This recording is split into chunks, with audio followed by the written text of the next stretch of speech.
Mesdames, messieurs, bel bonjour, bienvenue. Nous sommes le dimanche, combien, madame? Le 24. Le 24 juin, et c'est un plaisir de vous avoir avec nous. Alors, mesdames, messieurs, en ce dimanche matin, ici sur Canal, des invités, évidemment, c'est un peu le principe de l'émission, vont défiler. On va parler de plusieurs thématiques ici sur ce plateau. Nous recevrons d'ailleurs, on va commencer par les enfants de la boîte, Myriam Oussaïd qui va parler du Bougainvilliers, Hakim Keshroud qui reçoit Salah Ouanez, président de la Fédération nationale du triathlon, on va parler de championnat du triathlon, du triathlon. Alors Khalil Alaoua, il est participant à cet événement dont on avait parlé hier déjà, à G-Smart City, ça va se passer les 26, 27 et 28 juin prochain, c'est au CIC, en plein cœur de la capitale, du côté de la banlieue ouest, pardon. Abdelhak Kouchar, il participera lui aussi à la Smart City. Amel Touharia, elle participe elle aussi à cet événement. On y revient, on présentera leurs start-up, leurs entreprises ce matin. Bouchra Boudaoud, elle aussi, elle sera sur le plateau, vous allez découvrir pourquoi tout à l'heure. On parlera de l'insectarium, enfin vous allez découvrir tout ça avec elle. Et puis Ratiba Arbadji, elle est conservatrice et visionnaire à la direction générale des forêts, à parler du programme de lutte contre les feux de forêt. Bienvenue chez vous, bienvenue dans la matinale, vous connaissez le programme. Ça va être détaillé tout au long de cette émission jusqu'à 10h30, sans plus tarder c'est la météo.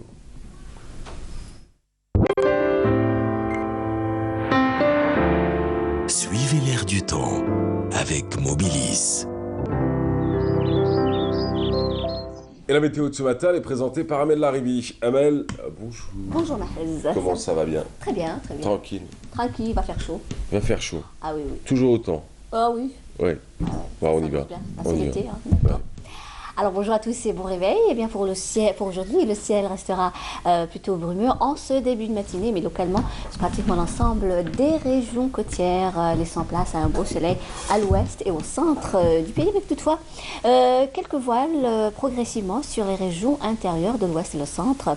Par contre, à l'est, on aura des passages nuageux sur les régions intérieures avec des foyers orageux pouvant engendrer quelques pluies sur les Aurès. La moitié sud, toujours des nuages qui vont se former vers l'extrême sud, le Égard, également le Nord Sahara et les oasis avec une tendance orageuse sur le Nord Sahara et développement de foyers orageux sur Bodj Bedjimourtal pouvant donner quelques pluies durant l'après-midi. Ailleurs, rien à signaler.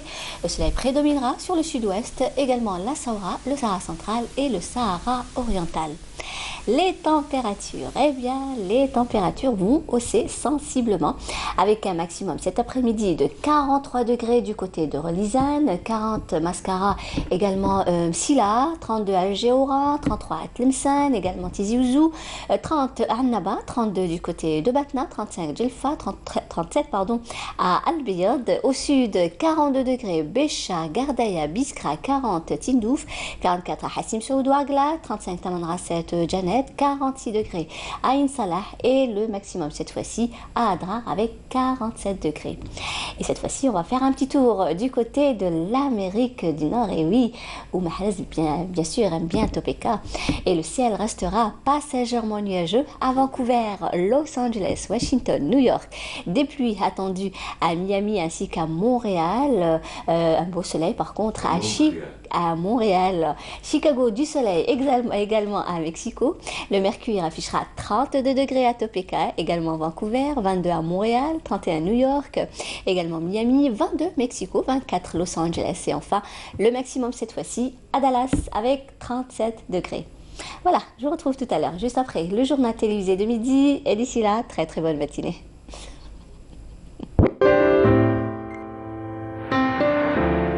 Suivez l'air du temps avec Mobilis.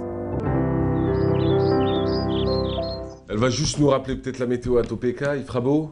Passagèrement nuageux. Passagèrement nuageux à Topeka, seule ville, oh mon Dieu. Il y a un seul Algérien, tu vois, il est cousin avec un gars qui travaille à Météo Algérie, et donc du coup il lui a dit tiens, mets Topeka, ça va faire plaisir à certains. Oui. Bon, merci à vous. C'est moi. On se retrouvera tout à l'heure. À midi, Inch'Allah. effectivement. Allez, nous, on va écouter un peu de musique. Lui, je l'ai eu en collègue à la radio. Je l'ai même vu arriver, c'était dans les années 2007, si je ne me trompe pas. C'était à Radio Algérie Internationale. Alors, d'un côté, il est journaliste culturel, de l'autre, il est passionné par la musique, il est musicien, il est chanteur, il s'appelle Zaki Mihoubi. Et le voici dans Bnat Lioum. Allons-y.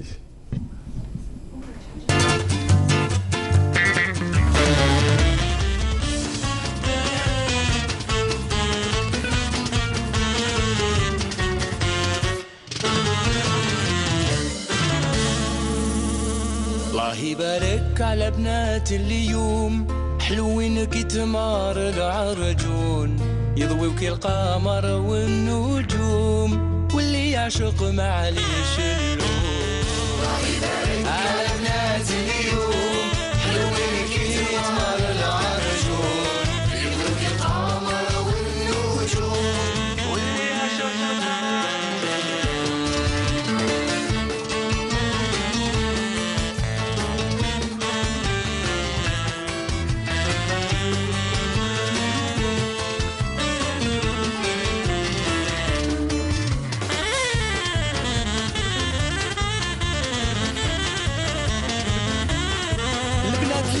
واش بقى مازال باعوا القشرة والسروال راهم قريب يرجعوا رجال وعلى شوية يحكموا فيكم على بنات اليوم يلويك يتمر العرجون يلويك القمر والنجوم واللي يشعر معليش اللوم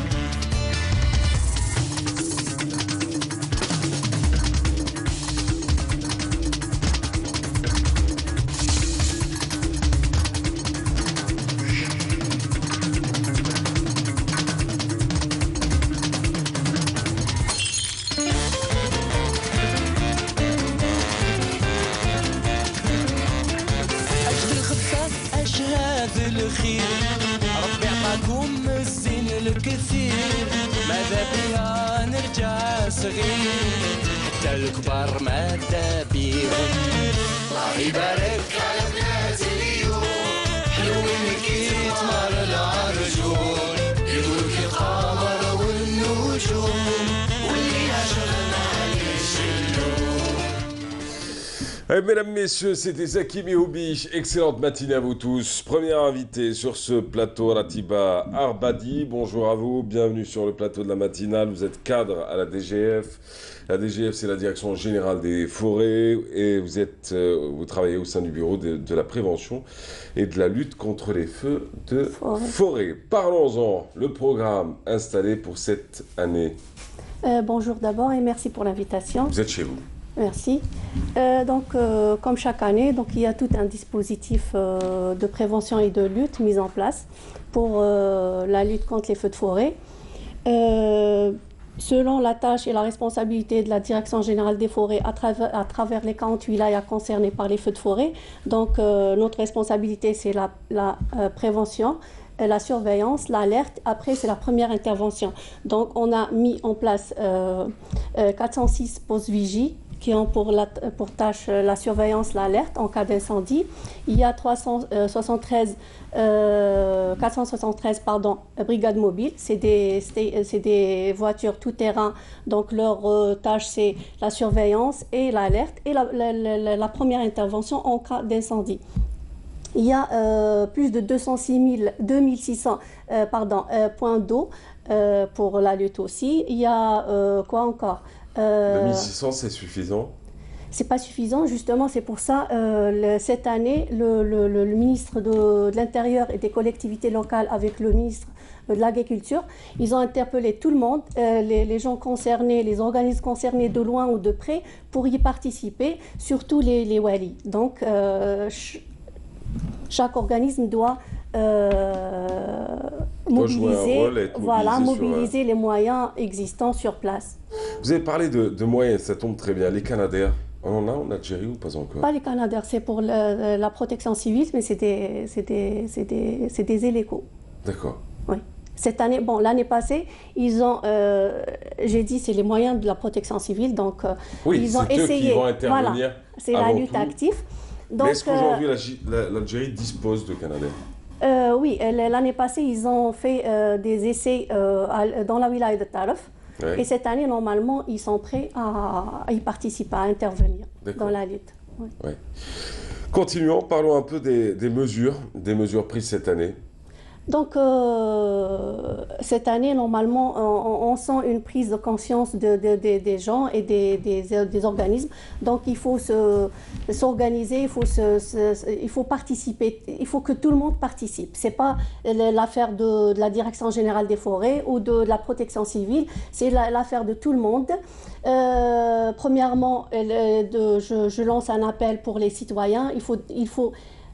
Il faut pas mettre le feu. Il faut d'abord prévenir parce que s'il y a le feu, il y a toujours des dégâts. Et avec la sécheresse, avec l'état de la végétation en stress hydrique, les températures élevées, donc s'il y a un feu, il y a toujours propagation rapide des dégâts très importants. Donc il faut éviter de mettre le feu, il faut être conscient, il faut éviter de mettre le s'impliquer. feu, c'est-à-dire D'allumer le feu.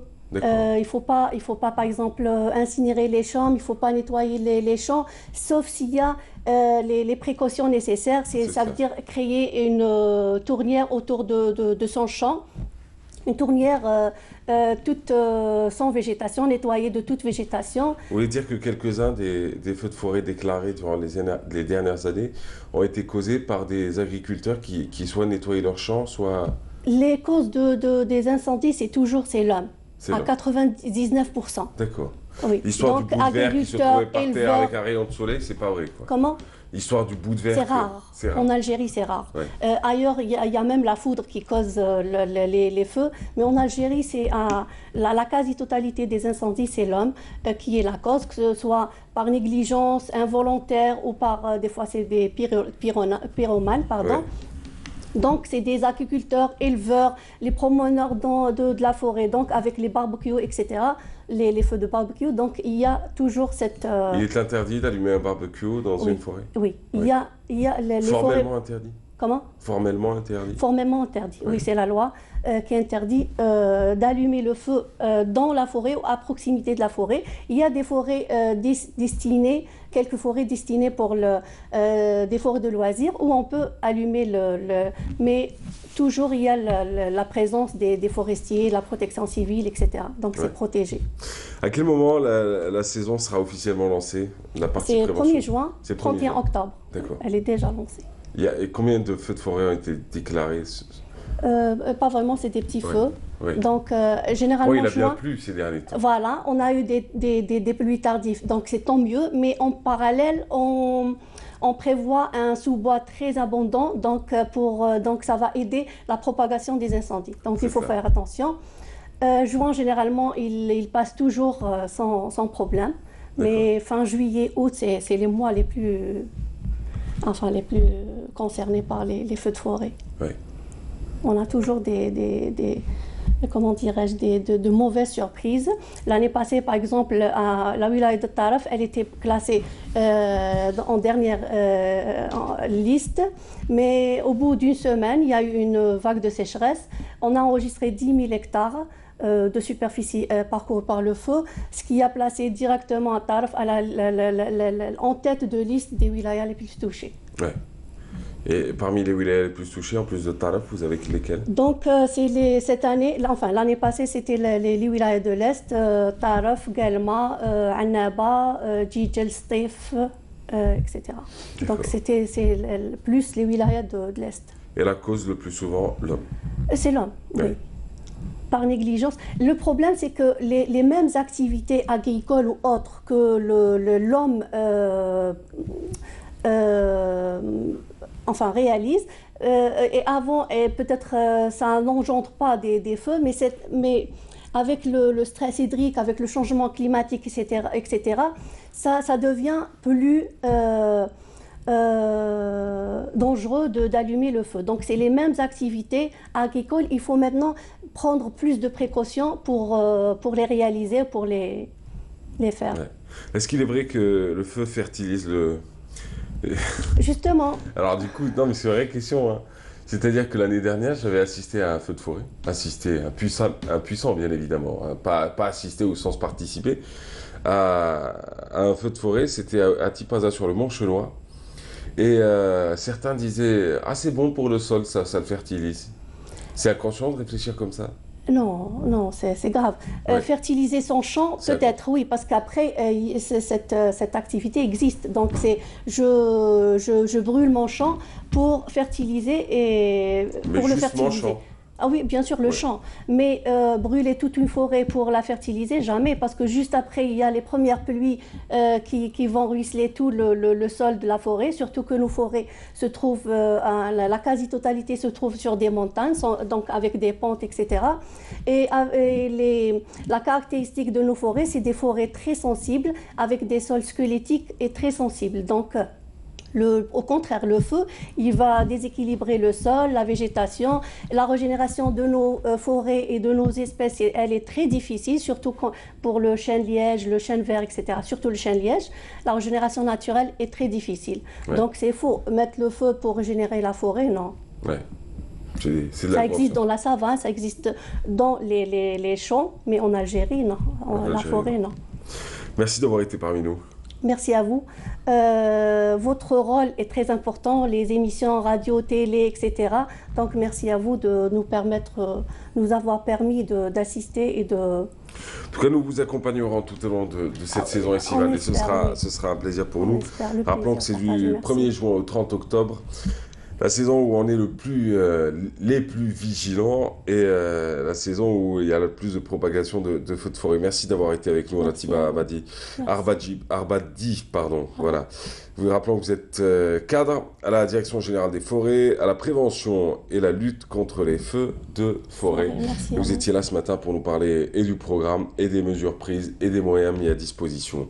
On vous souhaite une excellente journée. Vous revenez quand vous Merci voulez. à Vous êtes chez vous Merci, ici. c'est très gentil, merci. La biodiversité. Et si on en parlait? Ça se passe à Tindouf et c'est Rahim Abdelaziz qui nous propose un extrait de l'un de ses documentaires. Allons-y.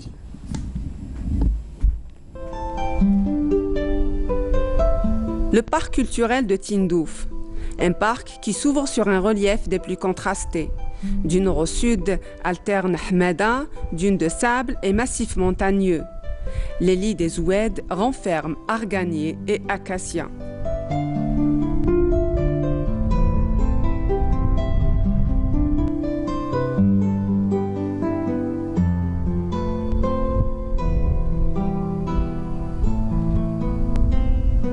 Le parc culturel de Tindouf couvre un territoire qui est déjà en soi une originalité en matière géographique puisqu'il est à la croisée de plusieurs ensembles, hein. Il est en même temps sous influence océanique, sous influence méridionale méditerranéenne, sous influence saharienne, et sous influence même que parfois en matière de faune et de flore, sous influence sahélienne. Donc c'est vraiment, il est dans ce croisement d'influences bioclimatiques qui fait que les espèces qui sont en présence, qu'elles soient végétales ou animales, sont des espèces qui nous renseignent sur les capacités d'adaptation, sur l'histoire de la région, qu'on retrouve d'ailleurs inscrite dans les gravures rupestres, dans les peintures rupestres, qu'on retrouve encore dans ce territoire.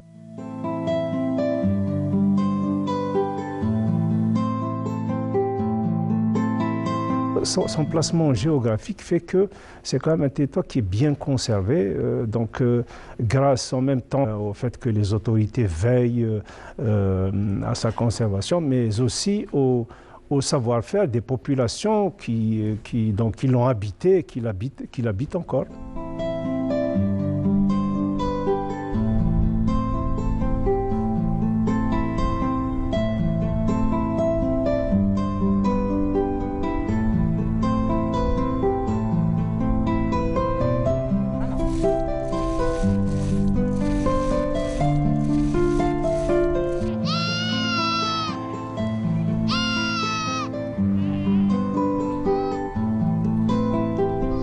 Ce qu'on peut dire, c'est que concernant la population, les influences négatives ne sont pas visibles pour l'instant. Bon, elles existent comme partout ailleurs, mais elles ne sont pas aussi intenses que dans certains endroits du territoire national.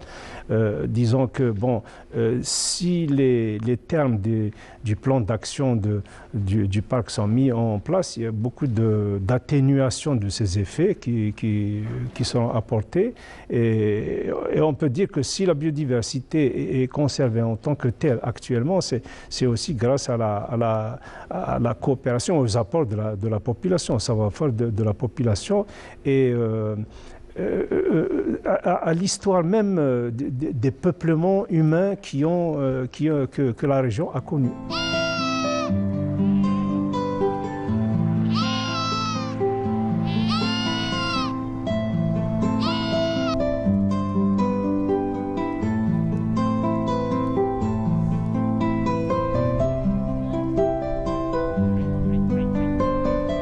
C'est un projet de coopération internationale donc entre l'Algérie et le FEM, le Fonds de l'environnement mondial, dont l'objectif est donc d'appuyer le système des parcs pour une gestion efficace et efficiente des patrimoines culturels et naturels.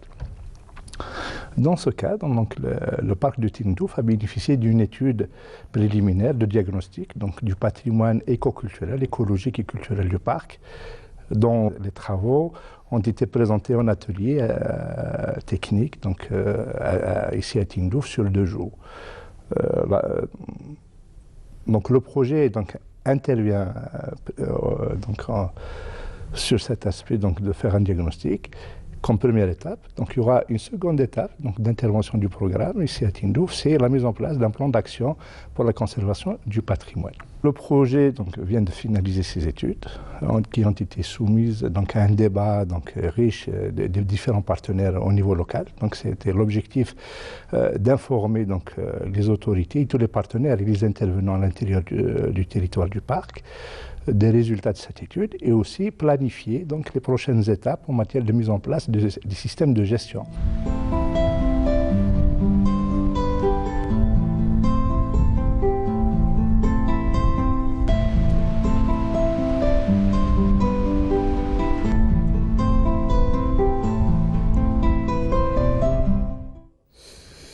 Ah bah oui, je vais l'installer juste après. Excellente matinée à vous tous. Bon réveil, bienvenue chez vous, bienvenue dans la matinale. Nous sommes le 24 juin 2018, pour ceux qui ne le sauraient pas.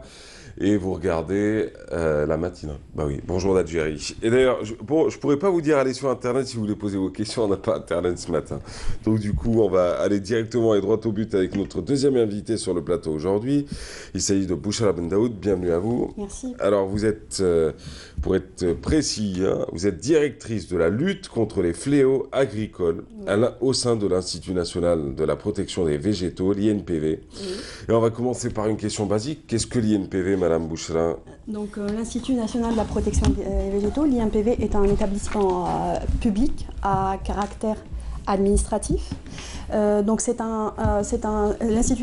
l'INPV a été créé en 1975. Donc sa principale mission est la veille phytosanitaire. Donc parmi les principales missions de l'INPV, c'est justement surveiller le mouvement, on va dire, des plants au niveau des frontières. Donc il y a le diagnostic réglementaire avec toutes ces disciplines, notamment la virologie, la bactériologie, l'entomologie, la nématologie, la malherbo et aussi l'analyse des pesticides. Aussi, parmi les grandes missions de l'INPV, c'est la lutte contre les fléaux agricoles.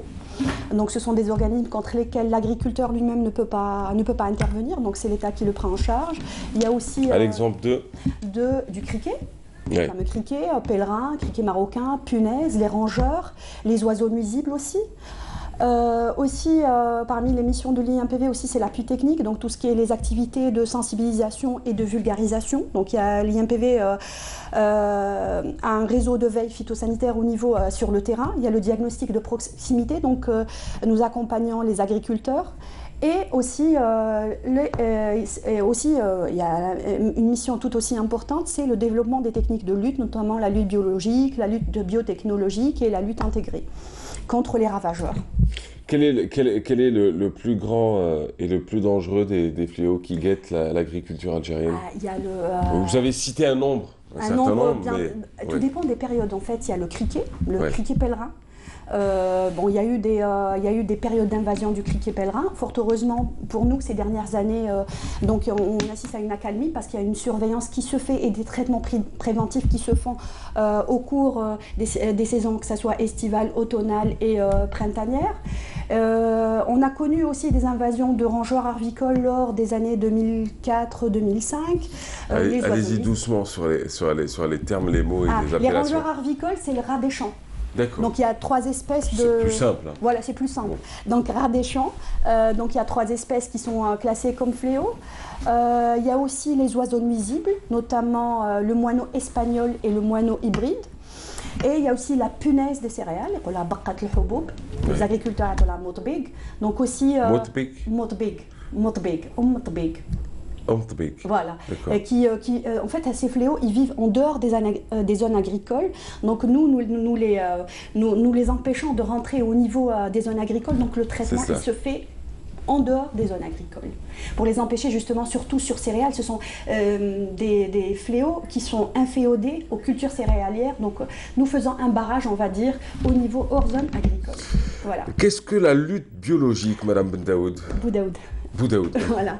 Ah oui. Donc la lutte, c'est pas grave, il n'y a pas de souci. Donc la lutte biologique, donc nous utilisons des organismes vivants, que ce soit des parasitoïdes ou des prédateurs, pour lutter contre des ravageurs précis. Donc par exemple, on utilise des insectes contre d'autres insectes. Ce sont des ennemis naturels qui sont présents sur le terrain.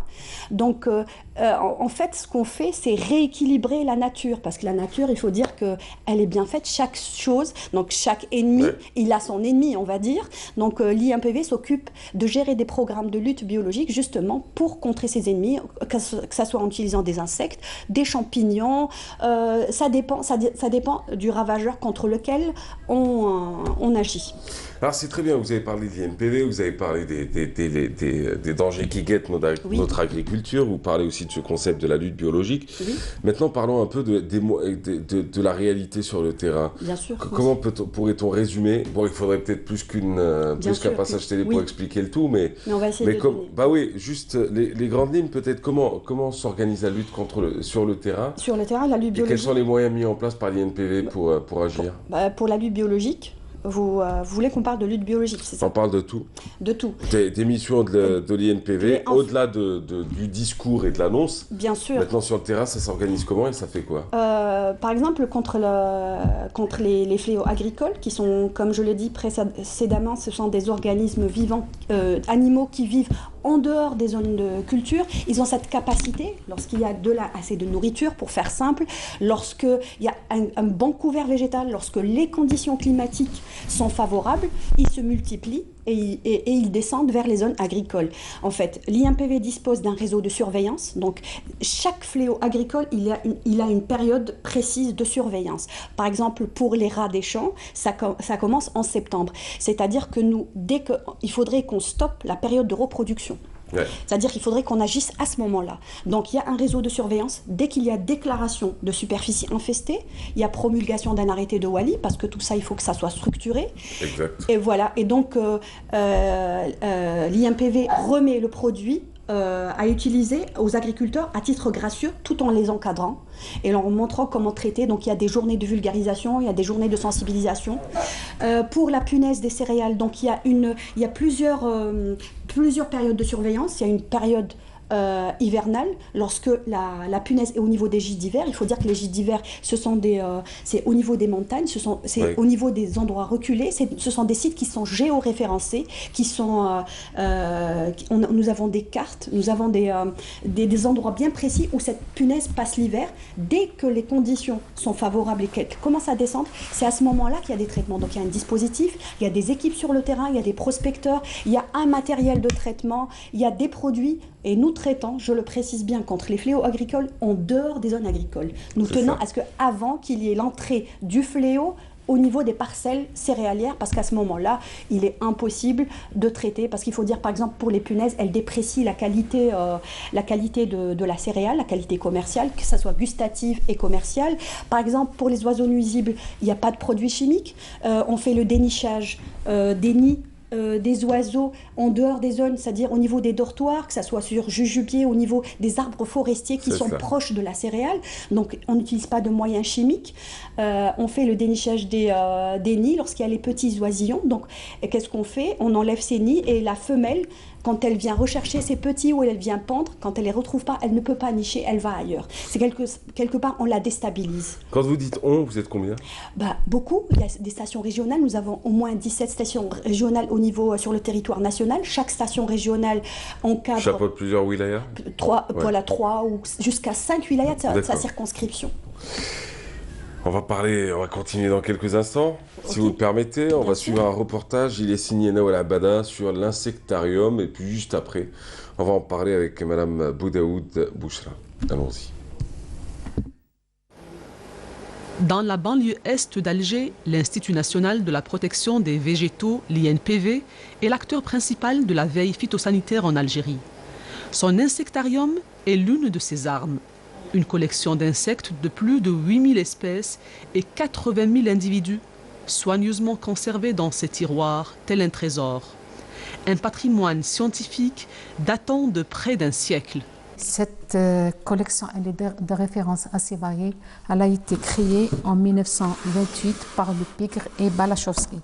Cette collection renferme près de 400 familles et de plus de 8000 espèces et de plus de 80 000 individus. Elle constitue un patrimoine scientifique inestimable. Cette collection pour nos services un outil de travail indispensable pour le diagnostic dans le cadre de la quarantaine. Ici, on est devant la plus ancienne boîte de vulgarisation. Cette boîte de vulgarisation elle a été créée en 1924 par le Pigre. Le caractère des lettres écrites sur les étiquettes à l'encre sont là pour témoigner de l'ancienneté de cette collection qui ne cesse de s'enrichir grâce aux scientifiques de l'INPV. Ici, je suis en train de faire le montage d'insectes. Le montage d'insectes, il sert à ressortir toutes les parties de l'insecte, les pattes, les antennes et les ailes, qui nous facilitent l'identification de cet insecte. Cet insecte, une fois étalé, il sera conservé dans une boîte de collection avec une température de 13 à 16 degrés. 3 parties forment la collection. Il y a les boîtes de collection d'insectes, il y a les boîtes de vulgarisation et sur la boîte de vulgarisation, on trouve l'insecte, la culture et les dégâts. On a aussi la symptomatologie. La symptomatologie, c'est quoi? Des fois, c'est à partir des symptômes qu'on pourra identifier l'insecte causal. Acridien, lépidoptère et coléoptère, parfois encore sous forme de cocon, chrysalide ou chenille, constituent une précieuse base de données des fléaux susceptibles de s'abattre sur la végétation algérienne, ce qui permettra de les combattre efficacement. Les combattre efficacement, un reportage sur l'insectarium, vous savez ce que c'est qu'un insectarium, ça fait partie de votre quotidien en même temps. Bien sûr, et puis j'ai été responsable du laboratoire, donc responsable aussi de l'insectarium il y a quelques temps. Il y en a combien en Algérie? Un seul? Un seul, et puis suffisant? Suffisant, oui, et puis c'est l'un des plus grands insectariums au niveau de l'Afrique. Oui. Donc, et il faut dire qu'il était abrité pendant la période de colonisation, il était abrité au niveau du jardin d'essai d'El Hamma. Et quand il y a eu création de l'INPV en 1975, vers les années fin 70 et début 80, l'INPV l'a récupéré. Il était logique parce que vu les missions qui lui sont conférées, il était plus logique qu'il soit à l'INPV parce que c'est une collection de références. Elle nous aide énormément à identifier les insectes. Et aussi, il est intéressant, par exemple, quand on trouve un nouveau ravageur, de vérifier s'il a déjà été identifié, est-ce qu'il a bougé. C'est-à-dire le suivi des insectes, en fait, de l'évolution. L'insectarium nous aide énormément. Y a-t-il des dangers propres à l'Algérie et qui seraient différents de ceux que l'on pourrait retrouver chez les voisins du Mali, de la Tunisie et du Maroc? Nous avons on va dire des dangers. Il y a des insectes en commun. Oui. Nous avons des ravageurs en commun. Il y a des espèces qu'on retrouve justement qu'en Afrique du Nord ou bien au niveau des pays du Sahel avec le Grand Sud algérien. Tout dépend. Ouais. Tout dépend. Le danger est plus au nord ou au sud?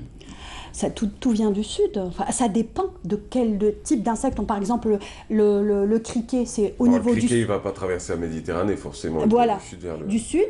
Après, la Méditerranée, ce qu'il faut dire, c'est les échanges commerciaux, quelquefois, qui sont responsables de l'introduction de tel ou tel insecte. Par exemple, dernièrement, nous avons dispensé une formation aux douaniers de l'aéroport pour qu'ils sensibilisent les citoyens, par exemple les Algériens ou peu importe, hein, quand ils partent à l'étranger et qu'ils voient une plante exotique, ils la ramènent dans leur bagage. On est en train de leur dire arrêtez de faire ça parce que vous pouvez créer des problèmes phytosanitaires qui n'existent pas chez nous. C'est bien beau de voir des plantes exotiques, c'est bien, mais il faut avoir un passeport phytosanitaire, d'être sûr, d'avoir un certificat que cette plante est exempte de maladies ou de ravageurs. C'est-à-dire pour amener un cactus en Algérie, il faudrait que j'aille chez un veto des cactus.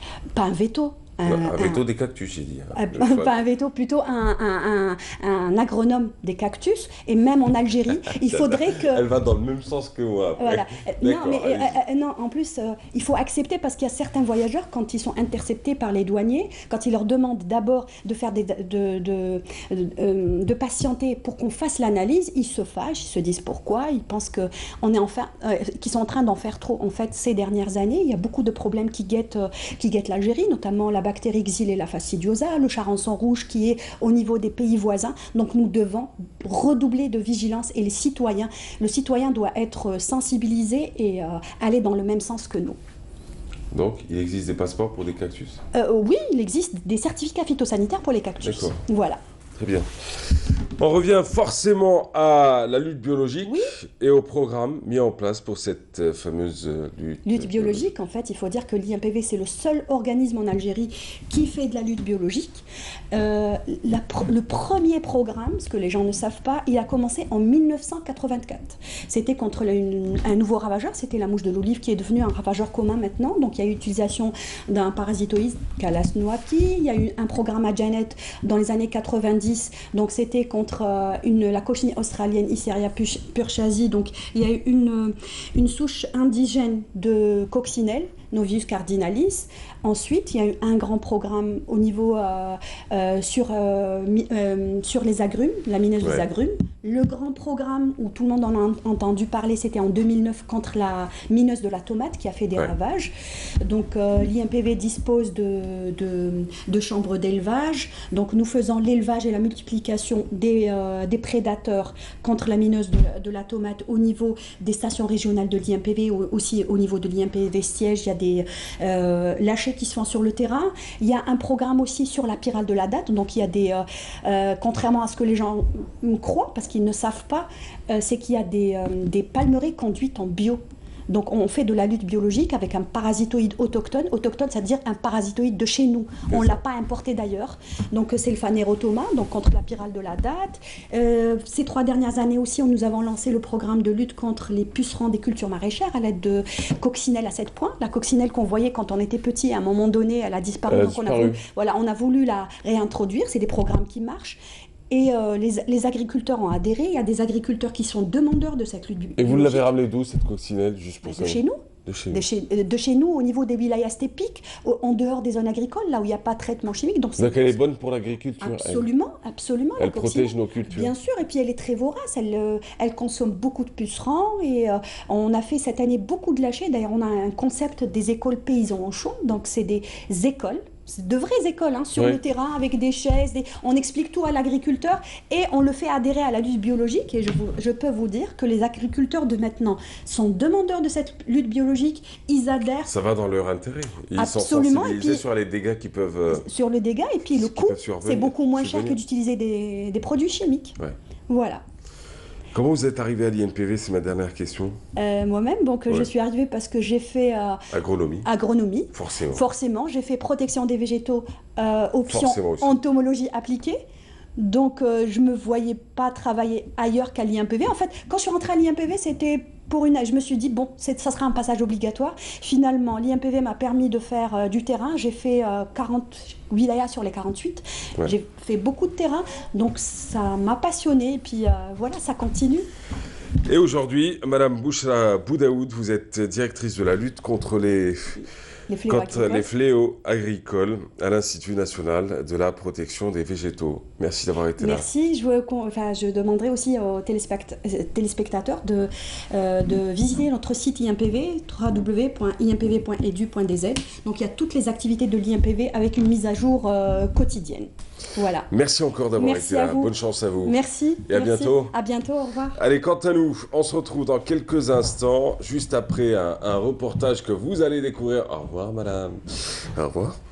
Alors, juste après, c'est Khalil Allawa, Abdelhaq, Ouchar et Amal Touahriya. Ils vont nous parler d'Alger Smart Cities. Ça va se passer les 26, 27 et 28 juin prochains. C'est au Centre international des conventions. C'est à Club des Pins. C'est en plein cœur de la banlieue ouest de la capitale. Ce sera l'occasion aussi de retrouver Myriam Oussaïd avec les Bougainvilliers, Salah Ouanès et Hakim Kesheloud pour parler sport et de la Fédération nationale du triathlon. Mais ce sera juste après quoi? On va me le dire dans quelques instants. On te dit rien à toi. Bonjour Chips. J'ai un caméraman stagiaire, un truc de dingue. T'as l'impression qu'il sort tout droit d'un film sorti des années 80 avec sa chemise à fleurs, son petit t-shirt blanc qui n'est plus aussi blanc, qui est plus gris avec cette chaleur, je comprends. Et qui vient de France d'ailleurs, qu'on salue. Je te salue. Comment tu t'appelles? Rani. Rani? Ouais, Rani. Ça va? Comment s'appelle maman? Aïcha. Aïcha? On embrasse Aïcha si elle nous regarde. Ah oui. Rani va bien, il mange bien. Tu peux être sûr, Aïcha. En Algérie, il mange bien et pas cher. Et derrière, ça se voit sur lui un peu. Ça se voit sur nous tous, j'ai envie de vous dire, quand vous regardez. Et Rani, mon frère, c'est bien. Tu vas jamais quitter l'Algérie, toi. On va t'enlever ton passeport. Allez, on se retrouve dans quelques instants, si vous le permettez. Juste après quoi? Après qui? Quand on me l'annoncera, ce sera une bonne nouvelle. Est-ce qu'on nous dit quelque chose ou pas? Ben voilà, la fête de la musique en France avec Afab Blouchet qui a été suivre pour nous cette célébration. Allons-y. Ces notes musicales festives de nos grands Aurès qui emplissent de joie le cœur de ces Algériennes en fête attirent jusque dans cette rue du 20e arrondissement de Paris. Réunis autour de Samia Diar, la fête de la musique s'est conjuguée en notes et verbes des aides, une spécialité de cet artiste au répertoire prolifique. C'est la musique d'Algérie, chansons d'Algérie, mes textes parlent de l'Algérie, c'est Algérie 100%, voilà. Un répertoire aussi varié que peut l'être notre musique, allant d'est en ouest, de nord en sud, mais son titre le plus personnel est sans doute Qawa.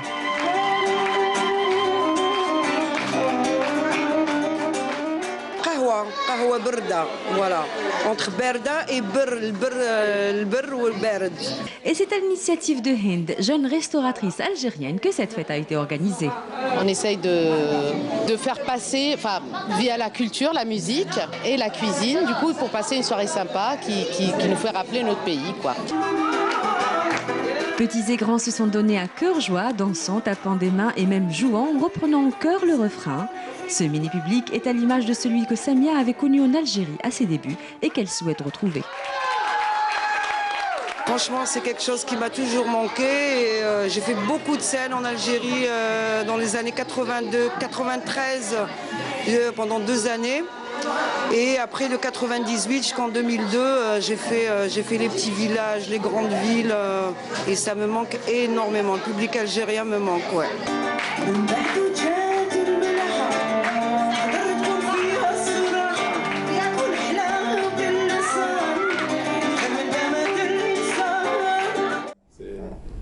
Hello, comment ça va bien? La célébration de la fête de la musique, c'était en France. Ça s'est passé quand? Et ça s'est passé le 21 juin dernier. Et celle qui vous racontait cette superbe célébration, c'était Afab Blouchet. Ce matin avec nous sur ce plateau, Khalil Allawa, bonjour, bon retour. Bonjour.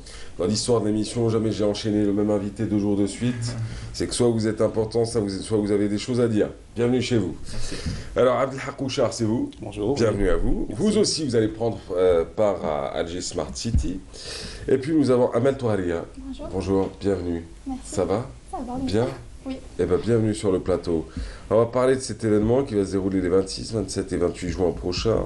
Donc, à partir de mardi, mercredi et jeudi, c'est au CIC. Je vous cède la parole. La wilaya d'Alger a entrepris un projet d'envergure pour la ville d'Alger et ses habitants, celui de suivre une stratégie Smart City. En fait, l'objectif de cette stratégie est d'optimiser la gestion globale de la ville et d'améliorer la qualité de vie de ses citoyens en exploitant les technologies d'information. Et ceci se traduit généralement par la collecte d'informations, les données et l'analyse de ces données avec une façon réfléchie pour des objectifs amélioratifs des services et pour la réduction des problèmes qu'on vit au quotidien, par exemple les problèmes urbains, les problèmes du trafic, et pour aussi la création de nouvelles solutions intelligentes. Donc, bien évidemment, c'est un challenge pour Alger, pour rendre Alger une ville intelligente. Et ce challenge se base principalement sur la disponibilité des nouvelles technologies ici en Algérie et aussi sur la participation et la contribution de plusieurs parties prenantes, dont on mentionne le gouvernement et le secteur public qui doit soutenir le projet et qui doit le suivre de près. On a aussi le secteur privé, tel que les startups et les entreprises, qu'elles soient dans le domaine informatique ou économique ou autre, et bien sûr le citoyen qui expose ses problèmes et qui doit confronter le changement. Donc justement, la wilaya d'Alger, pour le déploiement de ce projet, elle s'appuie sur les expériences réalisées ailleurs et sur l'analyse de l'environnement local et toutes ces contraintes. Donc justement, c'est le but et l'importance du Smart City Global Summit qui va se dérouler le 27 et le 28 juin au CIC d'Alger pour en fait discuter et débattre les stratégies qui peuvent améliorer. Sur le document que j'avais reçu hier, c'était 26, 27, 28. Le 26, il commencera le Leapfrog Hackathon. C'est un hackathon. Et pour la conférence principale, elle commencera le 27 et le 28 juin, pour 2 journées d'affilée.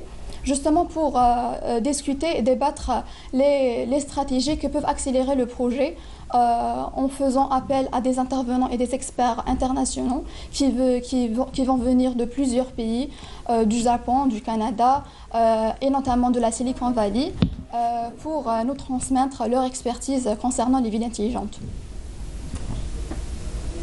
J'ai enchaîné parce voilà, que donc, on m'a demandé de vous laisser parler, je vais vous laisser parler aujourd'hui, il n'y a rien à dire. Moi. Voilà, donc en parallèle au Global Summit, nous avons 2 autres événements qui sont un hackathon, le Leapfrog Hack, ainsi qu'une compétition qui est la Startup Competition. Donc je vais vous parler du Leapfrog Hack qui est un hackathon qui se déroulera le 26, 27 et 28 du mois courant au nouveau hub technologique d'Alger, qui est l'ex-Dunia Park. D'accord. Donc la wilaya d'Alger et le club scientifique de l'ESI organisent ce hackathon qui est une compétition axée surtout sur le développement et la programmation afin de libérer de nouvelles idées et aboutir à de nouveaux projets dans le cadre d'Alger Smart City. Donc nous avons l'ambition d'organiser le plus grand hackathon en Afrique de par le nombre de participants qui dépasse les 250, le nombre d'intervenants et surtout ceux qui viennent de l'étranger dont leur nombre dépasse les 150 intervenants qui sont jurys, coachs ou conférenciers, et surtout avec les prix que nous allons donner aux vainqueurs qui sont des sommes d'argent qui dépassent les 6 millions de dinars ainsi que des incubations et des stages à l'étranger. Alors sinon, une autre facette de ces événements-là, il y a le Startup Competition. Startup Competition, en fait, il garde le même principe que les Startup Weekend qu'on a l'habitude de voir, où des jeunes proposent des idées pour fonder des startups, voilà. Sinon, pour la compétition qu'on propose avec la wilaya d'Alger, il y a une seule différence, c'est que les participants seront en fait des startups qui existent déjà. Voilà. Ils vont proposer leurs idées devant des coachs et des intervenants venus de la Silicon Valley, experts dans les domaines de l'investissement et des nouvelles technologies axées sur les smart cities. Et donc, on compte parmi les inscrits plus de 63 startups existantes en Algérie. Et sinon, voilà, il y aura 10 startups qui seront sélectionnées et qui seront annoncées aujourd'hui. Et voilà, sinon, il y aura la sélection de la meilleure idée de startup. Et il y aura des récompenses qui dépasseront la valeur de 10 millions de dinars. Voilà. Et plus des incubations et à l'étranger et ici en Algérie. Vous avez fini? Vous avez tout dit? Très bien, on va refaire l'interview à ma façon. Là, je vous ai laissé parler. On va reprendre à zéro. Amal Touharia, bonjour. Bonjour. Vous faites quoi dans la vie? Je suis étudiante à l'École supérieure d'informatique. Vous êtes en quelle année? Je viens de finir ma 4e année. D'accord. Vous avez toujours été passionné par l'informatique? Oui. Oui. C'est ce qui vous a amené à cela après le bac directement? Oui.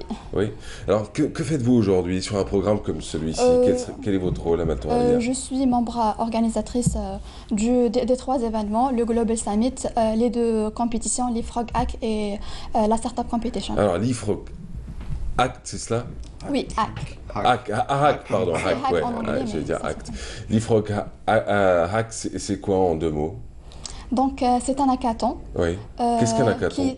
Un hackathon, c'est une compétition où les participants vont développer des projets innovants pour résoudre des problèmes que les citoyens vivent chaque jour.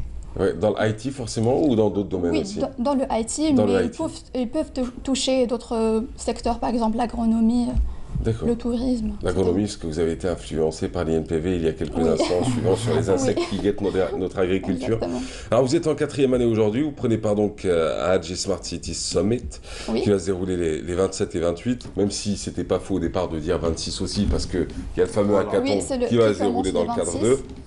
Alors, les 2 journées de sommet ou de conférences vont se dérouler au CIC, au Centre international des conventions. Alors, de l'autre côté, nous avons avec nous donc Monsieur Abdelhak Ouchar. Vous êtes étudiant? Également à l'École nationale supérieure d'informatique. École nationale supérieure d'informatique. En quelle année? En 2e année. En 2e année. Tous deux, vous êtes start-upers ou vous n'avez jamais tenté l'aventure? Pas encore, non. Pas encore? Non. Vous non plus? Pas encore. C'est quoi? C'est l'idée qui manque? C'est l'envie qui manque? Ou c'est le temps qui manque? C'est l'idée originale qui manque. Vous cherchez l'idée, la bonne ou pas la peine? Oui. C'est ça. Oui. Alors vous êtes en 2e année, aussi passionné, j'imagine, par l'informatique? L'informatique, oui. Ouais. Depuis le départ? Depuis le bac? Jamais hésité sur une autre spécialité? Non, c'était toujours dans le domaine technique et quand j'ai eu l'opportunité d'intégrer le domaine informatique, j'ai pas hésité. Qu'est-ce qui vous a amené sur Alger Smart City? Bien, on a, avant avec le club scientifique de l'ESI, nous avons organisé plusieurs événements qui sont similaires, aussi en partenariat avec la wilaya d'Alger. Donc j'ai toujours été intéressé par ce genre d'événements et l'organisation de ces derniers. Ce qui m'a apporté à prendre part à cet événement-là. Votre rôle sur cet événement, vous êtes en charge d'organisation du l'IFROG Hack, justement. D'accord. Qui lui ne va pas se dérouler au CIC? Qui ne va pas se dérouler au CIC, à part la finale. Il se déroulera au nouveau technologique, à l'ex-Parc Dounia, et la finale prendra part au CIC. Le Parc Dounia a changé de nom? Oui, en fait, maintenant qu'il y a le déploiement du hub technologique, en fait, Dounia Park n'est plus. Donc, il y a une zone qui sera dédiée à des tests que feront peut-être les startups dans le domaine technique toujours. D'accord. Ouais. Dans cette superbe structure qui a été finalisée il n'y a pas si longtemps. Alors, on revient à vous, Khalil Allaoua. Vous, on sait que vous êtes étudiant. Oui. On sait que vous prenez part à cet événement. On sait que vous avez un rôle important dans cet événement. Et je vous souhaite que ça continue le plus longtemps possible. Maintenant, pour les 4000 invités, sont-ils tous confirmés? Y a-t-il encore des inscriptions possibles pour ceux qui regardent l'émission et qui vont apprendre qu'il y a un événement comme celui-ci? Par rapport aux inscriptions, oui, elles sont toujours ouvertes pour les conférences. Et il y a le site de la wilaya sur lequel est hébergée la plateforme d'inscription. Ouais. On peut s'y rendre, vous pouvez vous y rendre pour vous inscrire. Il y aura des badges que vous récupérez pour assister aux conférences pendant les 2 jours. Combien de startups présentes à cette conférence? Il y a de nombreux acteurs qui vont intervenir. Donc à la base, il y a 5000 participations. Et donc 4000 sont réservés aux étudiants ou autres participants. Et le reste, c'est pour les acteurs comme les startups ou entreprises. Qu'attendez-vous d'un tel événement? On a l'impact direct et indirect. On sait bien que Alger ne deviendra pas aussi moderne en une seule conférence. Oui, donc ce qu'on espère on y croit, nous et également la wilaya d'Alger, c'est que à partir de cette expertise étrangère, on puisse partager et peut-être suivre des modèles qui sont déjà déployés dans d'autres cités, smart cities dans le monde. Voilà. Et ça tombe bien parce que la question qui allait suivre, c'est quel est le modèle que l'Algérie veut suivre? Parce qu'hier, j'avais posé une question, j'avais dit va-t-on essayer de comparer Alger à quoi? T'as vu l'émission toi? Oui, à Barcelone, je pense. Barcelone, oui. À Barcelone, j'avais dit que c'était complètement fou et décalé, qu'il y avait d'autres villes qui correspondaient plus à une ville comme celle d'Alger. Oui. Nous, on se base sur quelle ville? Bon, pour se baser sur une ville, ce n'est pas vraiment... sur un modèle de ville intelligente. Voilà, donc le modèle de Smart City, en fait, c'est plus des technologies qui sont utilisées, c'est plus... voilà, c'est pas surtout l'infrastructure. Donc pour les technologies, peut-être on peut citer pour le transport, déjà qu'il y a des moyens qui sont déployés actuellement. Parler de transport c'est de l'infrastructure. Hein. Non, je veux dire... Ah, vous ne parlez pas de topologie Non, je parle côté soft. Voilà. D'accord. Côté logiciel, voilà. Sinon, il y a d'autres secteurs qu'on pourrait toucher, notamment le domaine de la médecine, des techniques utilisées pour la médecine également, et pour aussi les enseignements. Alors, actuellement, il y a des plateformes qui sont déployées pour étudier de chez soi. Voilà. Simplement. Ouais. Bah ouais. Donc tous ces aspects-là font la Smart City.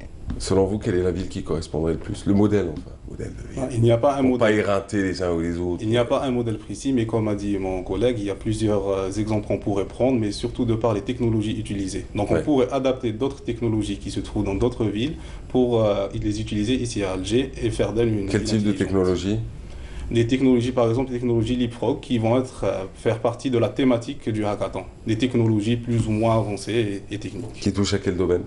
L'intelligence artificielle surtout, le cloud, donc qui peuvent s'ouvrir sur plusieurs domaines tels que la médecine, tout ce qui est agriculture, agronomie, etc. De l'échelle de 1 à 10, on est classé combien en termes de ville intelligente? Amal Touharia. Pour un début, le projet a commencé, ça fait une année. Pour un début... je peux dire qu'on est bien avancé. Ah, vous ne donnerez pas une note? Non. Khalil? Mais je pense que je vais m'abstenir, voilà. Non mais on garde quand même espoir. Oui. Non mais c'est bien, bien sûr qu'il faut garder espoir. Oui. Mais pour avancer de toute manière, il faut d'abord faire le bilan du passé, bien sûr. La situation actuelle pour envisager l'avenir. C'est pas, je pense que c'est pas dans la critique bête et indisciplinée de dire tout va mal. Au contraire, c'est de dire qu'est-ce qui pourrait aller mieux et quelles sont nos défaillances pour essayer d'avancer. Donc il y a certainement une cellule qui est responsable de cet aspect-là. Et vous n'avez pas envie de vous prononcer. 1 à 10 ? Comme il a dit Louis, non? Un bon nombre. Un bon nombre? Un bon nombre. Ah non. Car les débuts ont été très positifs et il y a eu de bons retours de par le secteur privé avec le secteur public. Ouais. On a vu beaucoup de rattachements de ces deux derniers secteurs. C'est super ça. Après vos études, vous ferez quoi, Khalil? Déjà, je serai ingénieur en informatique. C'est déjà super. Voilà. Donc, je compte travailler dans le domaine du développement logiciel, peut-être, ou de la sécurité. Pas de deuxième et de troisième cycle? Pardon? Pas de deuxième cycle prévu? De troisième? Pour l'instant, non. Peut-être qu'on arrive en cinquième année, peut-être. Voilà. C'est bientôt la fin, c'est l'année prochaine. Pour moi, j'aimerais bien finir mon master et faire de l'entrepreneuriat dans le domaine IT. Ici? Non. C'est bien, vous pouvez aspirer à ce que vous voulez, il n'y a pas personne. Bon, c'est un choix personnel, mais pour moi, je préfère aller à l'étranger pour finir mes études. D'accord, lequel? Quel est le pays selon vous le meilleur modèle? Le meilleur modèle pour moi, c'est les États-Unis. D'accord. Mais selon les opportunités. C'est l'Inde et la Chine aussi, hein. Pour l'informatique. Et vous? Pareil, un deuxième ou un troisième cycle, pourquoi pas, pour aussi apprendre et avoir de nouvelles idées. Et quand vous reviendrez, vous trouverez Khalid PDG d'une entreprise. Oui. Une grande entreprise en plus. Merci à vous. Merci à vous aussi. Bon, c'était pas trop douloureux, pardon. Non, ça va aller, tranquille. C'est comme chez le dentiste. T'as peur au départ, t'es content à la fin. Alors du coup, merci à vous en tout cas. Bravo pour votre engagement. Et ce qui est bien, c'est que c'est un événement qui est effectivement parrainé par la wilaya d'Alger, mais depuis hier, on ne voit défiler que des étudiants, des start-upers et des jeunes pleins d'envie et d'ambition. Ça change un peu, c'est très bien ça. Voilà, donc c'est plus la vision du docteur Hartani qui voit que l'implication des étudiants, notamment des ingénieurs fraîchement diplômés, est capitale pour le bon fonctionnement de ce projet-là. C'est clair, voilà. C'est clair. Ouais. Khalil Allawa, merci encore. Merci à vous. Rappelez-nous, vous êtes en quelle année? Je suis en 3e année. En 3e année. L'année prochaine, la 4e? Inch'Allah. Vous avez sorti tous vos modules. Vous êtes sur un système modulaire, allez-y ou pas? Oui. Oui. Ouais. Vous avez sorti tout? Oui. Je sens le mensonge là. Ah oui? Ouais. Il y en a un qui traîne? Un peu. Ouais, je disais bien, il y a un petit. Vous avez des rattrapages? Non, en fait, non. Allez-y, vous faites pas de rattrapage? C'est pas un système de rattrapage, allez-y. Vous avez quoi? Donc, vous avancez, puis tu vous auras ton examen, soit... Mais si j'ai un module sur... si j'en ai que un qui me laisse traîner, c'est quoi? Je refais l'année à cause Non, ça dépend en fait. Ça dépend du camp. Voilà. Ah. Il y a le système modulaire, mais si on rate en fait un module sur le tout, on passe quand même. On passe quand même. Voilà, Hein, toi, les gars. Voilà, pas besoin. Vous avez tout sorti, vous, c'est bon? Oui, c'est bon. Tranquille. Alors, je vous souhaite d'abord une excellente conférence. On ne se reverra sûrement pas. Mais non, on ne se reverra pas dans la semaine. Ouais. Vous revenez après quand vous voulez, un week-end. Mais moi, je serai là avec plaisir. On fera des merguez ensemble. D'ailleurs, ma prochaine émission s'appelle Merguez Interview. Alors, du coup, je vous souhaite une excellente conférence. Merci. Je vous souhaite beaucoup de partage, beaucoup d'échanges, beaucoup d'efficacité, moins de bureaucratie. Et beaucoup de réussite, surtout à vous trois. Merci encore, c'était un plaisir de vous recevoir. Khalil Allawa, Abdel Hakousha, Amal Touaria, ils étaient là ce matin pour nous parler de leur hackathon qui va se dérouler le 26 d'abord. Ça va se passer du côté de l'ex-Parc Dounia, sur la partie, sur une nouvelle partie, sur une nouvelle plateforme sur laquelle on reviendra forcément. On va vous en parler, on va vous la présenter. Et puis les 27-28, ça se passe au CIC et vous pouvez encore vous inscrire sur le site de la Wilaya d'Alger. Allez, quant à nous, Myriam Moussaïd dans quelques instants, en piste d'ailleurs, pour parler du Bougainvilliers. Juste après, c'est Hakim Kishouloud, on va parler avec lui de championnat de triathlon. Bah oui, c'est bien ça, le triathlon. On n'en parle pas assez, pourtant il y a une fédération et il y a même beaucoup d'athlètes. Mais ça, ce sera juste après ce reportage sur la pépinière Nouara à Ain Benyen. C'est signé Myriam Moussaïd. Allons-y.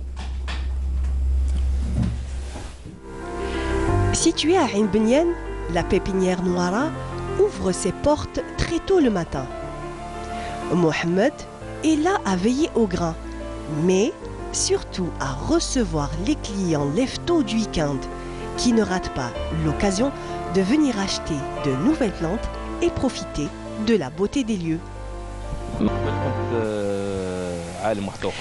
Il y a 10 ans en arrière, j'étais dans le domaine de la climatisation et du froid.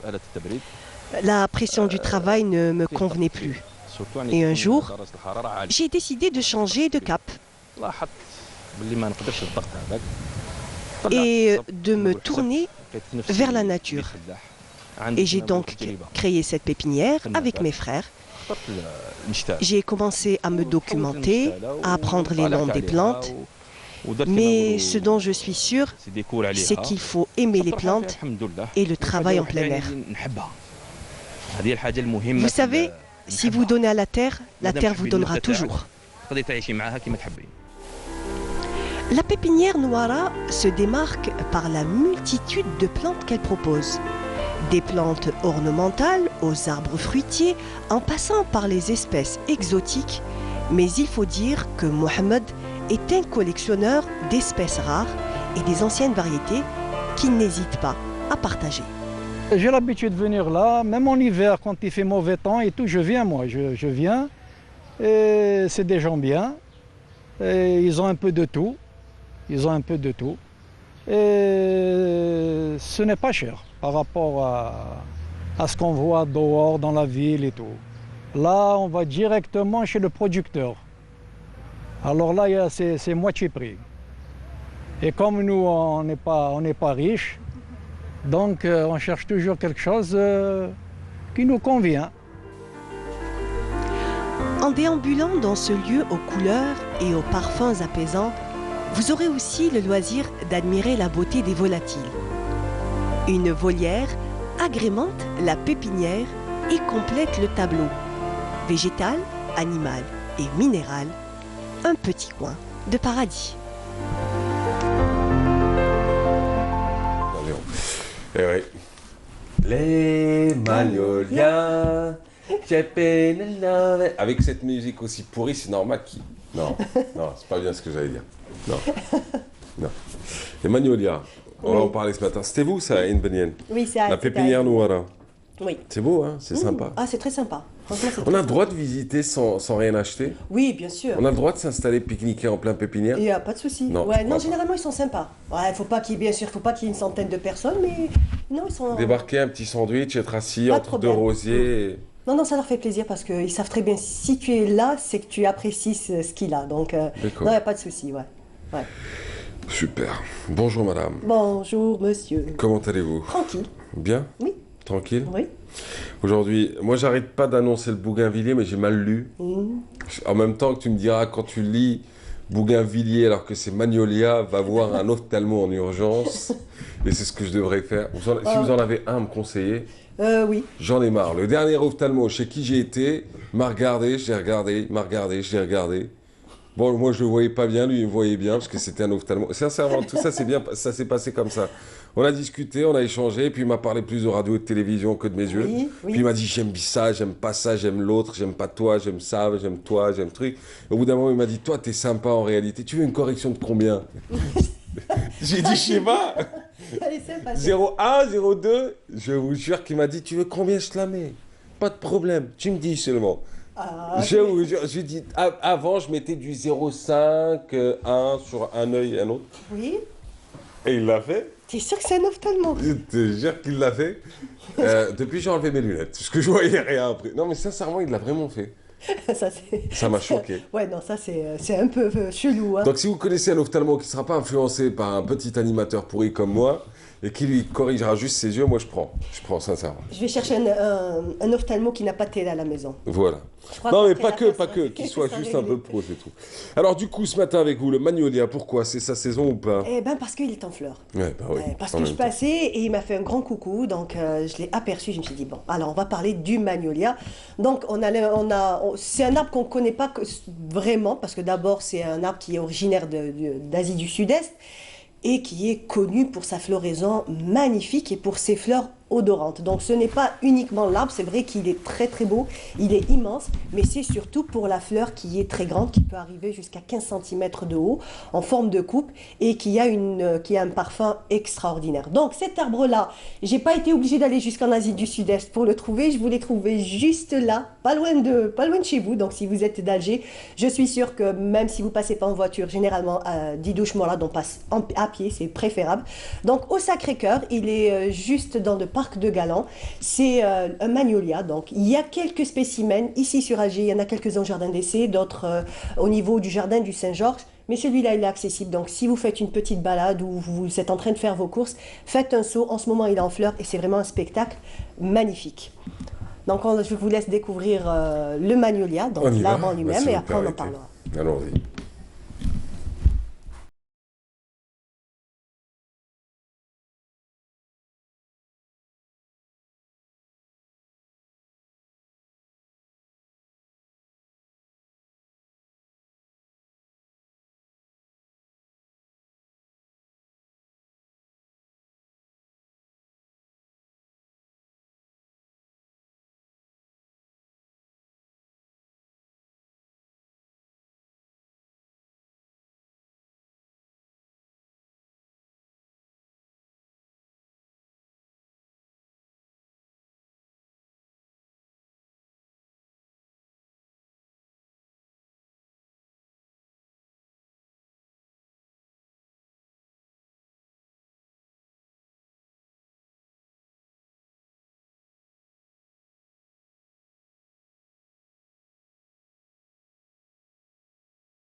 Ce spectacle exceptionnel. Voilà, le magnolia, au parc de Galan pour ce reportage. Oui. Mais sinon, il y en a un peu partout. Il y en a quelques-uns. Quelques-uns, comme je vous ai dit, plutôt dans des jardins acclimatés. C'est plutôt dans ces endroits-là. On ne le trouve pas ni sur les chemins, ni sur les...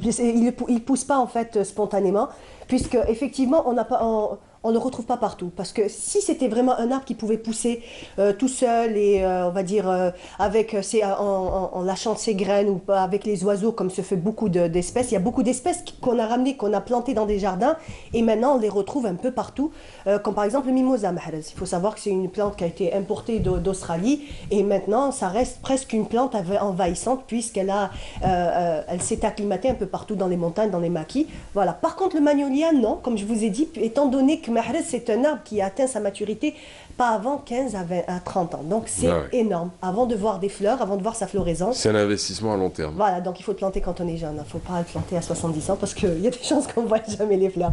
Non mais sérieusement. Vous êtes morbide quand même. Hein. Non mais sérieux, donc maintenant ce qui est bien, c'est qu'il y a de nouvelles variétés qui fleurissent un peu plus tôt. Il y a des arbres qui sont beaucoup plus petits parce que celui du parc de Galan, comme je vous ai dit, il dépasse les 25 mètres. C'est énorme. Et ce qu'il faut savoir, c'est que le magnolia est l'un des arbres les plus anciens au monde, puisqu'on a retrouvé des fossiles datant de l'époque des dinosaures. Donc à cette époque-là, déjà le magnolia existait. Donc il a réussi à passer ces milliers d'années et à être aujourd'hui encore présent. Et il est jusqu'à nos jours, donc très apprécié, planté dans les jardins. Parce que ce qu'il faut savoir, c'est qu'il y a énormément de variétés, comme je l'ai dit, à peu près une centaine de variétés de magnolia. Il y a ceux qui fleurissent au printemps, donc c'est très beau mahrez. Pourquoi? Parce que en fait, les fleurs apparaissent avant des feuilles, donc il y en a qui ont des feuilles caduques, donc pendant l'hiver, ils perdent toutes ces feuilles, et ce qui est beau, c'est que les branches sont un peu tortueuses, et donc au printemps, il n'y a pas de feuilles, mais il y a le magnolia avec sa fleur magnifique et odorante, donc vraiment c'est quelque chose qu'il faut aller voir. Donc si on ne connaît pas, c'est vraiment, vraiment très beau, parce que quand même c'est assez spécifique, hein. Il y a plein d'arbres qui ont des fleurs et tout, mais franchement, le magnolia, la fleur du magnolia est exceptionnellement belle. Voilà. Pour le magnolia, minute de silence. Non, pourquoi? Ça m'arrive de réfléchir, vous savez. Ah mais ça va. Vous êtes en train de réfléchir pour acheter un magnolia et le planter? Non, bon, dans 30 ans, je sais pas si quoique, j'aurai 63 ans, plutôt 93 ans, on verra un peu. Mais ouais, non, c'est bien. Moi, j'aime bien le magnolia. C'est très beau. Non, c'est vraiment, vraiment très, très beau. Après, il y a la chanson de Clo-Clo. J'allais dire Claude Lagrotte. De Claude François. Les Claudettes, oui. De Claude François qui va me coller toute la journée, ça je le sens. Ouais, je crois que c'est bon, c'est parti. Ouais. Vous avez fait quoi ce week-end avec les petites? Alors, ce week-end, on a fait quoi? Rien. On est resté à flemmarder à la maison. Ah ouais, dans le couloir? Non, pas dans le couloir. Devant la télé à jouer à la PlayStation. Non, parce que pas moi. Dans ma jeunesse, on restait dans le couloir quand on n'avait rien à faire. Oui, ouais, moi aussi. Tout le monde par terre. Hein. Ouais, par terre dans le couloir. Le frère, la sœur, à part le père. Parce qu'il faisait chaud, il n'y avait pas la clim à l'époque. Le père ne se met jamais dans le couloir avec ses enfants, bah non. Non, mais c'est plutôt la maman, c'est vrai que c'est plutôt la maman avec tous les petits. On essaie de leur trouver des activités. Voilà. Ouais. Ah, en fait, je voulais vous raconter l'histoire. Allez-y. L'histoire de la tortue que j'ai trouvée. Je vous ai pas raconté la suite, mahrez. Voilà, alors, petit résumé. Mesdames, messieurs, résumé. La semaine... J'allais faire comme dans les films. J'ai trouvé une tortue. Ah bon? Oui. Alors, elle a trouvé une tortue dans une des ruelles d'Alger. Oui, donc c'est chemin des à la Glycines. colonne Voirol, non? Chemin des Glycines. Ah, chemin des Glycines. Donc, tranquillement, je passe avec ma voiture. Donc, qu'est-ce que je vois? Une grosse tortue d'à peu près 1 kilo qui traverse la route. Donc, bon, je m'arrête. Je me dis, qu'est-ce que j'en fais? Bon. Bah, je la prends. J'ai l'habitude de piquer les plantes. Autant prendre. Elle n'a pas d'adresse, elle n'a pas de colis, il n'y a rien du tout. Je me dis, bon, c'est pas grave. Donc, je l'ai pris. Je me suis dit, tout au moins, je vais la sauver. Bon, je l'amène à la maison. Je repasse quelques temps par là-bas. Donc, j'essaye de chercher. Le souci, c'est que j'ai essayé de voir, étant donné que la plupart c'est des villas. Donc, il n'y a pas d'immeuble. Et si vous sonnez là-bas, vous n'êtes pas sûr qu'on vous ouvre la porte? Oui, alors j'ai sonné à 3 ou 4 villas. Personne ne m'a ouvert. Donc j'ai insisté. Je suis retournée quelques temps après.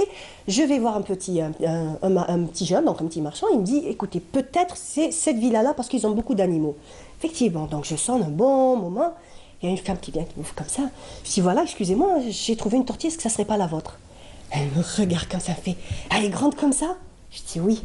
Elle m'a dit, gardez-la s'il vous plaît, je n'en veux pas, ils me l'ont ramenée, je ne vais pas m'en occuper. Où est-ce que vous habitez? Je dis, j'habite à Bouzéria. Elle m'a dit, elle sera très bien là-bas, gardez-la. Voilà, donc je me retrouve avec une tortue. Et une tortue qui a une particularité. Sincèrement, quand j'ai vu ça, Mahrez, je n'en revenais pas. Moi, je pensais qu'il y avait un happy end, genre « Ah, ma tortue, non, je mais vous moi, donnais c'est ce que je $1 croyais. million, parce que je la cherchais. Je me suis dit, on va me dire « Ouais, merci de m'avoir retrouvé ma tortue. » Non, on m'a dit « Gardez-la, je la veux pas. » Et c'est une tortue qui est exceptionnelle. Grave, pourquoi, Mahrez? Ouais. C'est une tortue qui descend les escaliers. Non. Sincèrement, je vous assure, Mahrez, je me suis dit, je vais la filmer, je vous la montrerai. Donc, en premier, elle était dans mon balcon, elle se retrouve en bas. Je me suis dit, c'est les gamins qui l'ont pris, qui l'ont descendu. Et en fait, jusqu'au jour où mes enfants m'appellent, me dit, viens voir la tortue descendre les escaliers. Donc, elle met ses petites pattes devant, c'est comme un plongeon. Sérieux, elle regarde la distance et hop, elle se jette. Elle se jette, elle freine avec ses mains et elle Avec refait ses la même mains, chose. elle lui arrive absolument rien, la carapace nickel, elle aussi, elle va en balade. Donc, c'est vraiment... Vous avez évalué son âge ou pas? Oh, plus d'une vingtaine d'années. Ouais. Vu la grandeur de la tortue, plus d'une vingtaine d'années. Parce que j'en ai eu une quand j'étais petite, on l'avait ramenée toute petite, des années plus tard, elle avait grandi. Après, ça atteint les 60, 70, je crois. Oui. Ouais. Mais bon, il faut faire attention aussi parce que quand même, on se dit que c'est robuste, c'est costaud comme animal, mais de temps en temps, ça peut attraper des champignons, des petites maladies, donc bon, ça va, voilà. Ouais. Mais bon. Madame, merci beaucoup. Merci à toi. C'était un plaisir. Voilà, donc On se je suis le retrouve, la semaine propriétaire prochaine. d'une tortue. Vous allez la garder? Bah oui. Monsieur est d'accord? Oui, non, il n'y a pas de souci. Oui. Les Mais bon, petites. je pense que oui, les petites, elles veulent bien. Mais je pense que je vais la remettre en liberté. Je vais aller du côté de Cléra et la remettre en liberté. Je préfère. Je préfère que de la garder. Voilà. D'accord. Elle sera mieux chez elle, en pleine Merci. nature. Il n'y a pas de quoi. C'est une manière plus diplomatique de faire que de reproduire le même comportement que la propriétaire initiale. Non, non, absolument pas. Franchement, elle me fait de la peine. Quand je la vois tourner en rond comme ça, non. Non, absolument pas, Mahrez. Voilà, c'est pas du tout de ce côté-là. En plus, c'est un mâle, je me dis qu'il aille vivre sa vie, qu'il aille... En plus, c'est quand même un animal qui est en voie de disparition, donc je me dis, il vaut mieux qu'il soit en pleine nature, qu'il aille se reproduire. Il va s'accoupler avec qui? Avec des loups? Mais non, il y en a des tortues, il y en a. Il y en a? Oui, il y en a. En pleine nature? Oui, bien sûr. Ah, en liberté? Oui, heureusement, bien sûr qu'il y en a encore, oui, oui. D'accord. Voilà. Ok. Cléa. Cléa, bientôt. Très bien. On se verra à la Corne d'Or, parce que moi je réside là-bas actuellement. Ok, d'accord. Vous venez? Donc, on peut la lâcher dans l'eau si vous voulez. Tant qu'on est. Allez, merci encore. Merci, à vous. Mahrez, merci. C'était un plaisir, comme d'habitude. Vous embrasserez les petites et monsieur en même temps. Ça sera fait, merci Allez, beaucoup. camarades, quant à nous, on se retrouve dans quelques instants avec Hakim Keshrout, qui ne sera pas seul, qui sera avec Salah Ouanès. On va parler de la Fédération nationale de triathlon. Et oui, et les championnats de triathlon. C'est un beau sport. Ouais, c'est génial. Un sport complet. Ce sera juste après ce portrait de Samia Bouharour, ce qui parle du handicap et du sport. Allons-y.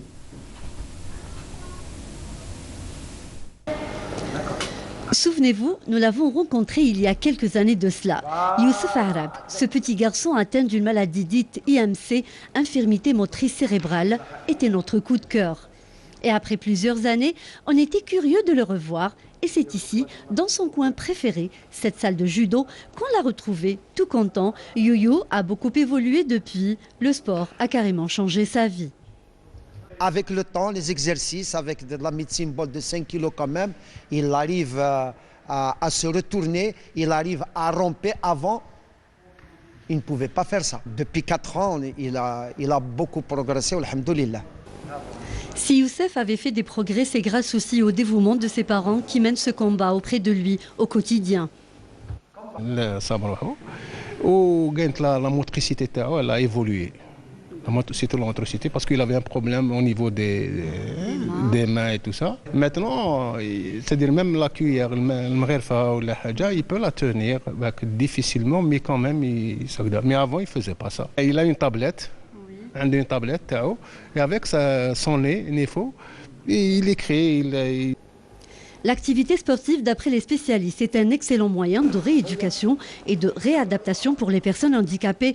Malheureusement, leur admission dans les salles de sport est difficile, souvent même impossible.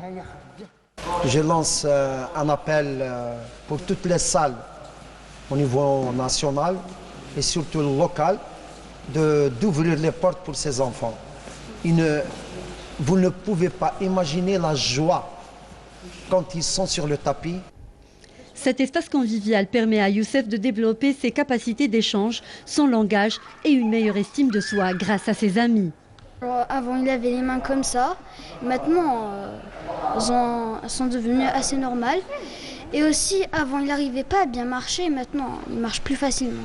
Est-ce que vous pensez qu'il est différent par rapport à vous? Non, pas du tout. Il est comme nous, il ne marche pas très bien.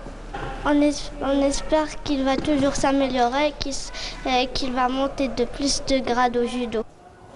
Nous avons laissé Youyou en bonne compagnie, entouré d'amour et de considération, en espérant le retrouver mieux dans quelques années encore.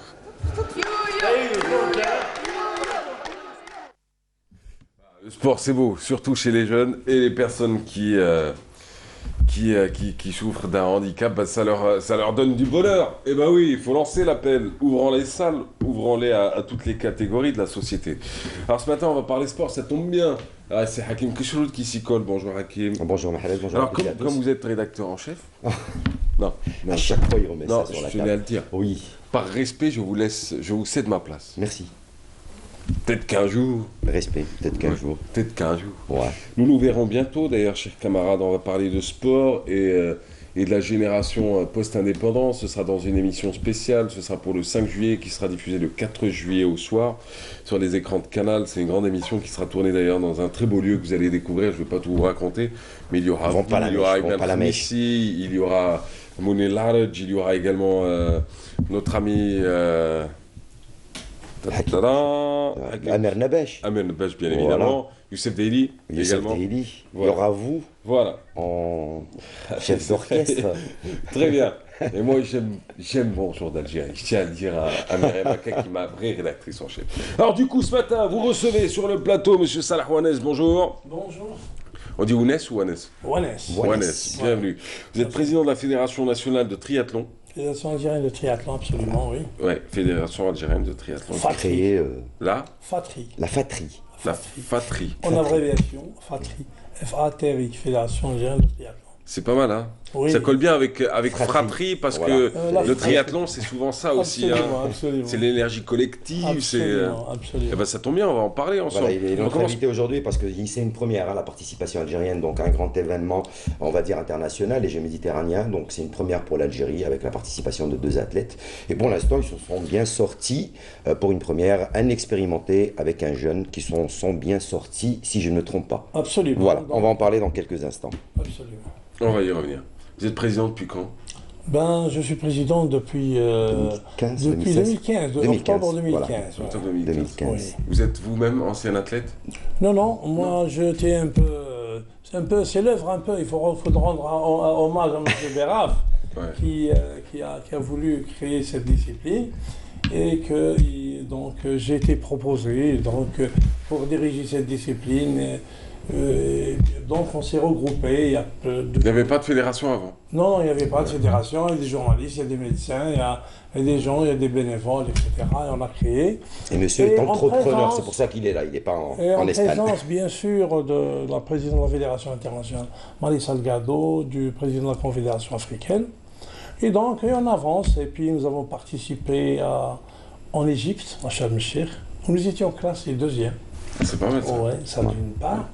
Aussi, nous avons formé les officiels pour les organisations des Jeux, les arbitres, les entraîneurs. Donc on a fait... C'est en construction, on va dire. Là. Donc le tout est en construction. C'est très bien. Et très positivement.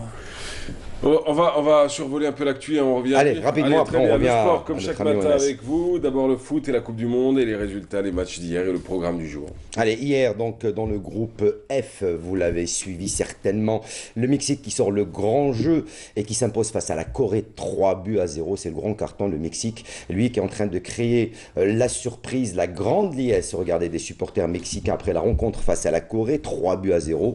Les Mexicains qui sont en train d'impressionner et dont le rythme est en train de monter crescendo. L'autre équipe de ce groupe H qui a donné des sueurs froides à ses supporters, c'est l'Allemagne qui a failli passer à côté au tout dernier moment. Ils ont réussi à s'imposer sur le score de 2-1 face à la Suède. Match compliqué, ils étaient menés 1-0.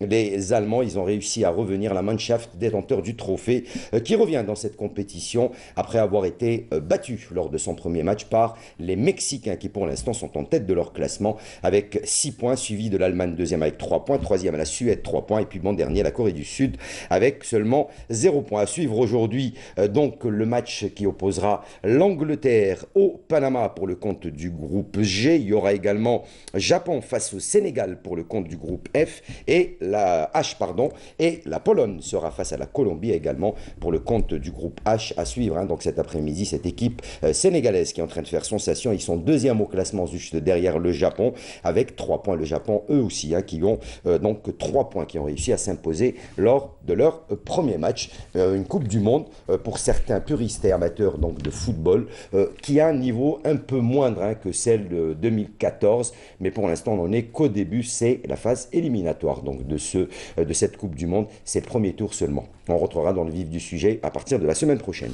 La première médaille pour l'Algérie dans les Jeux méditerranéens de Tarragone. Et oui, c'est le karatéka, l'Algérien natif donc du côté de Ngaous, si on peut dire, de Berika.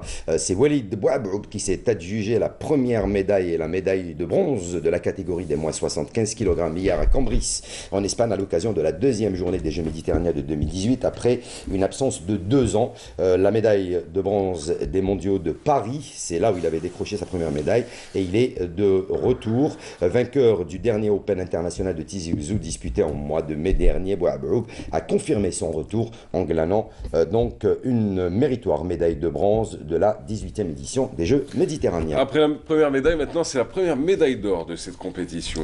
Pas la médaille d'or, donc les Jeux méditerranéens de médaille, donc pas or, mais plutôt la participation algérienne. Une première également lors de ces Jeux. Une première, bon j'avais mis médaille, oui, excuse-moi. Excusez-moi. Non, c'est bon, allez-y. Voilà. J'ai lu autre chose. Voilà, il a lu médaille d'or. Bon, on l'espère peut-être aujourd'hui, puisqu'il y a de l'escrime, il y a plein d'activités aujourd'hui, on va parler dans quelques instants. Donc pour cette première sortie algérienne dans ce sport qui est le triathlon, une discipline assez compliquée, assez difficile. Mokhtar Hammani nous fait le point sur cette première sortie des Algériens au triathlon.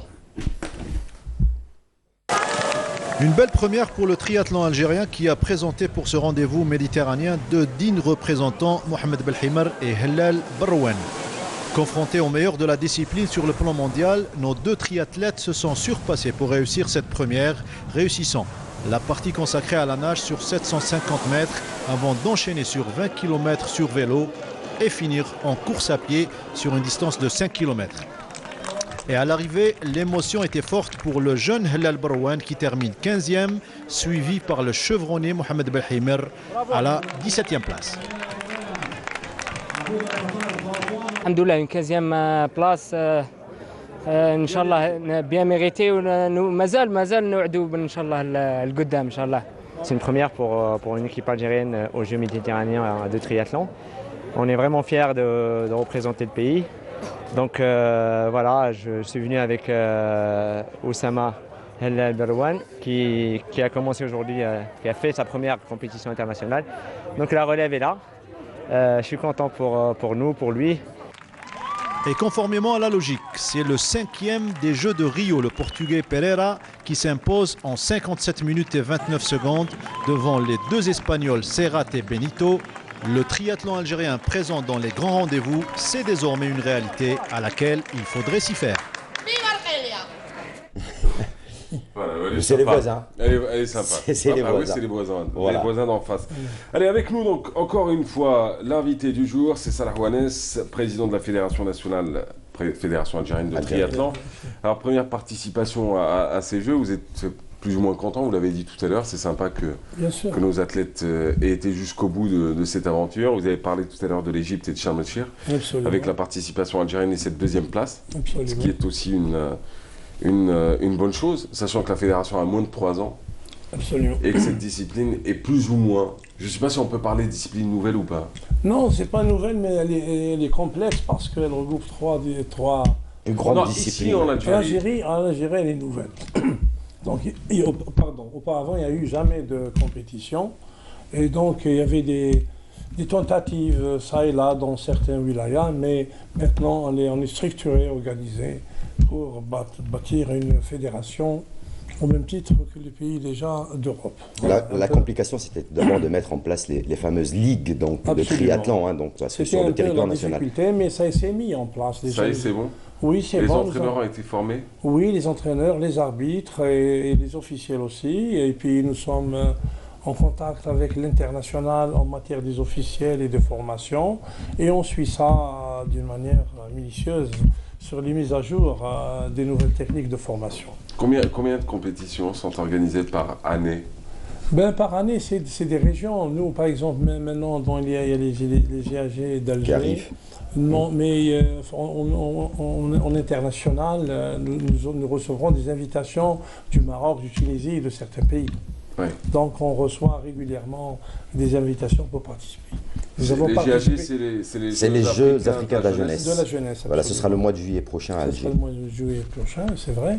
Et puis nous, on reçoit des invitations parce que nous avons participé en Tunisie. Ouais. Et donc on participe au fur et à mesure. C'est un sport très spectaculaire, donc c'est du spectacle, c'est l'animation.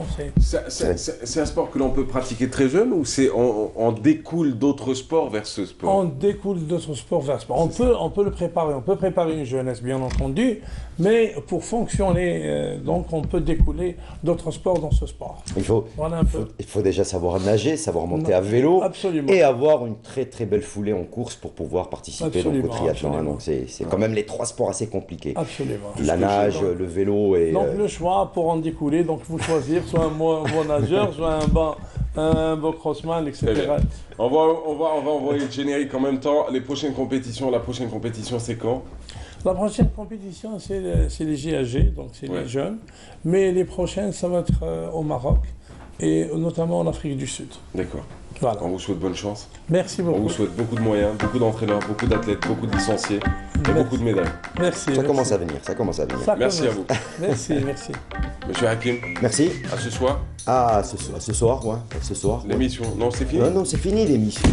La saison footballistique est terminée pour l'instant. On se verra bientôt. Bientôt. Merci Peut-être demain. Merci à vous tous. Allez, ciao. Merci Myriam qui a préparé cette émission. Prenez soin de vous. Ciao camarades. À vendredi. Ciao. Bye.